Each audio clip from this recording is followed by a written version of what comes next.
Good evening, नमस्कार। मैं विजयलक्ष्मी गुप्ता आप सभी भावी मुख्य सेविका बहनों का अपने चैनल पर स्वागत करती हूं और उम्मीद करती हूं कि सभी स्वस्थ होंगे। मुख्य सेविका भर्ती 2022, जैसा कि थंबनेल पर मैंने मेंशन कर रखा है कि पहली पाली में प्रश्न को लेकर के अभ्यर्थी काफ़ी परेशान है और बार बार वो यही सोच रहे हैं कि दुख और समस्याएं कम क्यों नहीं हो रही हैं। संभावित कटाव क्या हो सकती है, इस पर भी चर्चा गर्म हो चुकी है। कौन होगा प्रभावित, डरने की ज़रूरत है या नहीं है, क्या है समाधान, कहाँ से मिलेगा इंसाफ, इन्हीं सब बिंदुओं पर चर्चा करने के लिए उपस्थित हुई हूँ। हालांकि अभी चर्चा करना बनता नहीं था क्योंकि मामला कोर्ट में अभी भी लंबित है, स्टे अभी हटा नहीं है। 13 सितंबर को आपकी डेट लगी है। परिस्थितियां अगर आपके अनुकूल हो जाएंगी तो ही आपके केस की सुनवाई होगी और कोई सकारात्मक रिजल्ट सामने आ पावेगा। हालांकि संघर्षरत बहनें अपना पूरा प्रयास कर रही हैं मान कि आपकी जो सुनवाई है वो उच्च न्यायालय में हो जाए और जल्द से जल्द हो जाए। इसके लिए जो भी प्रयास अधिवक्ता महोदय के द्वारा संभव है उन्होंने किए हैं और उसका परिणाम भी सामने आपके उपस्थित हुआ है कि आपको जल्दी की ही एक डेट मिल गई है। हालांकि 4 सितंबर को संभावनाएं प्रबल थी लेकिन चीज़ें हो नहीं पाई। उसका कारण बहुत बड़ा ये है कि शायद वो दिन आपका था नहीं। तो 13 फरवरी को बहुत सारे लोग आपको उम्मीद बंधवा रहे हैं कि शायद 13 सितंबर को कुछ हो जाए। तो अच्छी बात है कि कुछ हो जाए, लेकिन मैं संभावना ही जताऊंगी क्योंकि कोर्ट कचहरी का मैटर है और वहाँ पर किसी का जोर चलता नहीं है। 11 तारीख को कॉज लिस्ट आएगी। कॉज लिस्ट देखने के बाद ही कुछ संभावना जताई जा सकती है कि मैटर उस दिन सॉल्व होगा या नहीं होगा या और आगे बढ़ेगा। फिर भी जो गंभीर लड़कियों के अधिवक्ता महोदय हैं वो पूरे प्रयास में हैं कि जल्द ही उनको सफलता प्राप्त हो जाए। तो अब ज़्यादा देर न करते हुए जो मेन मुद्दा है उस पर बात कर लेते हैं। सुबह से, हालांकि मैं अब इस समय काम में लगी हुई हूँ, अपने वर्किंग प्लेस पे रहती हूँ तो पूरा दिन इसमें नहीं दे सकती हूँ। कई सारे कॉल और मैसेज आए हैं कि अब अगर प्रश्न को लेकर के चीज़ें होंगी तो भर्ती और फंस जाएगी, लोग कोर्ट जाने की बात कर रहे हैं। तो देखिए, परेशान मत होइए, कोई इतना बड़ा इशू नहीं है ये।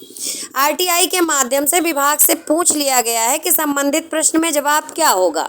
ये वही रिपोर्ट पेश करने वाला प्रश्न है और मैं आपको बता दूं कि मैं भी अभ्यर्थी हूं और मैंने भी 25 को ही लगाया हुआ है।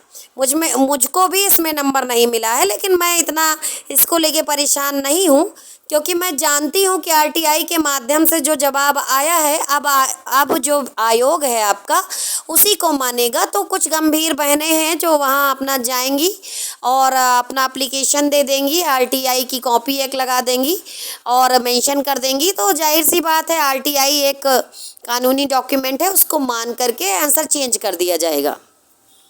तो इसमें कोर्ट कचहरी जाने का कोई तुक बनता नहीं है। दूसरी बात यह है कि आप किसी को रोक नहीं सकते हैं। मैं फिर कह रही हूँ, देखिए, जिसका हित प्रभावित होगा और उसको लग रहा है कि नहीं हमें कहीं पर जाके कुछ प्रयास करना चाहिए तो वो जाएगा, आप उसको नहीं रोक सकते हैं।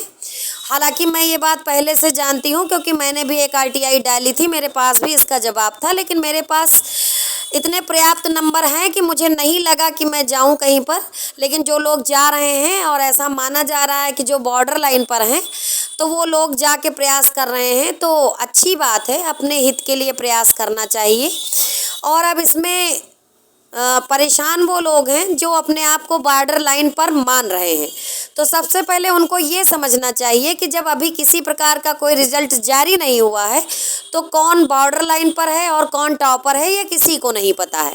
हाँ, एक संभावना के तहत मेरे द्वारा भी पुराने वीडियो में जो कटाव बताई गई है उसमें 55 को ही बॉर्डर लाइन माना गया है।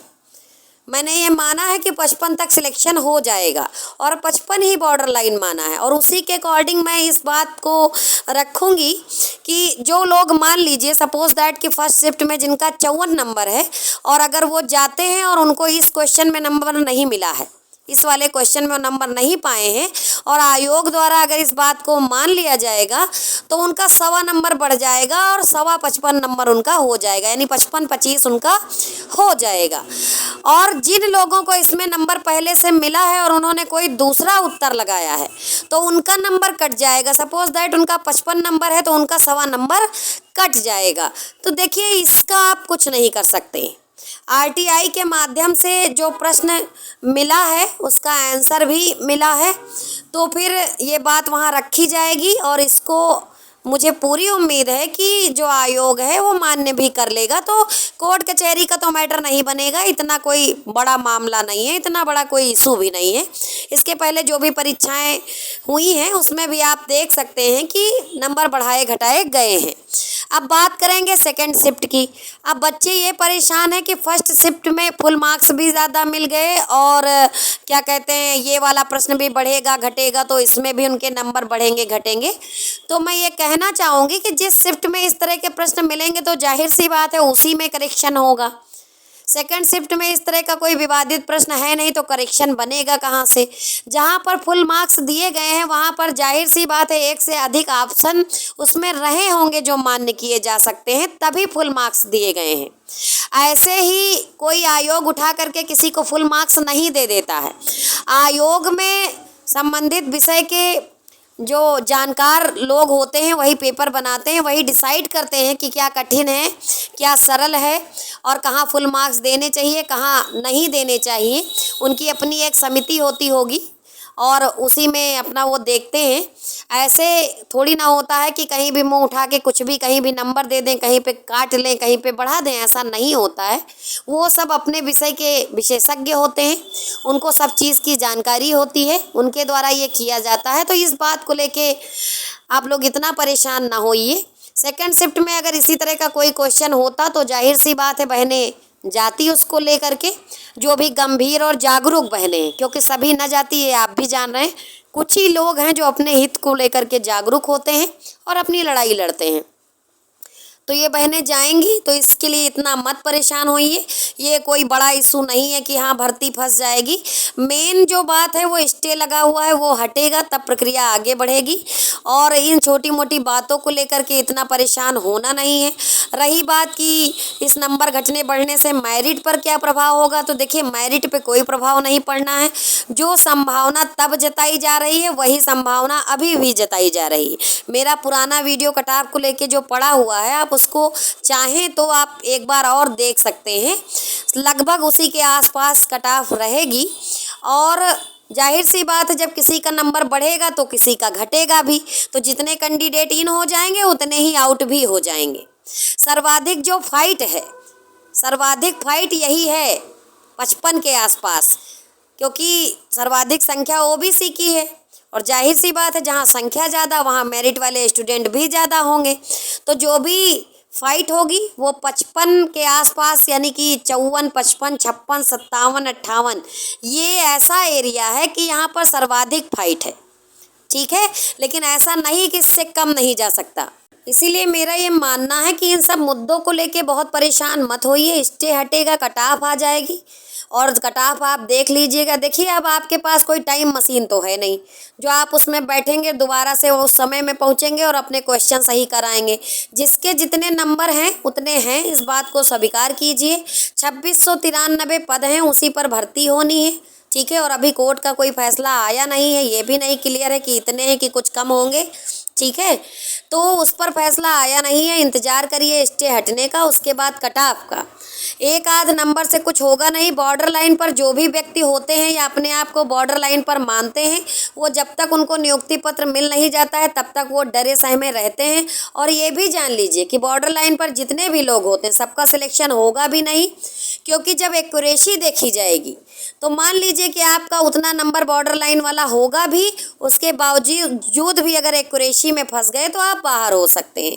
तो इतना तो आपको धैर्य और साहस बना के रखने की ज़रूरत है। बिल्कुल परेशान होकर अपना स्वास्थ्य ना खराब करें। समस्या का समाधान जरूर होगा। आप लोग अपनी बात को लेकर के अगर संबंधित आयोग में पहुंचेंगे तो वहां आपकी बात सुनी जाएगी। और बाकी जो ये कोर्ट कचहरी चिल्ला रहे हैं, ऐसा कुछ है नहीं। जब वहां से न्याय नहीं मिलेगा तो दरवाज़ा तो खुला है ही उत्तर प्रदेश के अंदर। अभ्यर्थी बहुत जागरूक हैं, कहीं जाएं या न जाएं, लेकिन भर्ती को कोर्ट में जा करके कोट पहनाना जानते हैं। तो इसलिए परेशान बिल्कुल मत होइए, ये इतना बड़ा कोई इशू नहीं है। बॉर्डर लाइन पे जो कैंडिडेट हैं उनका डरना लाजमी है, डरना भी चाहिए, क्योंकि जब डरेंगे तभी अगली परीक्षा में और मेहनत करेंगे और ज़्यादा नंबर लाएंगे। दुख और समस्याएं क्यों नहीं कम होती हैं, उसका कारण ये है कि आप लोग विभिन्न प्रकार के चैनलों पर भटकते रहते हैं और वहाँ पर नकारात्मक बातों का ही चुनाव करते हैं। सकारात्मक तो आप बिल्कुल भी हैं नहीं, तो इसीलिए आप दुखी रहते हैं। इसीलिए मेरा मानना ये है कि कुछ नहीं होगा तो तजुर्बा होगा। लड़ते रहिए, प्रयास करते रहिए, सफलता अवश्य मिलेगी। धन्यवाद।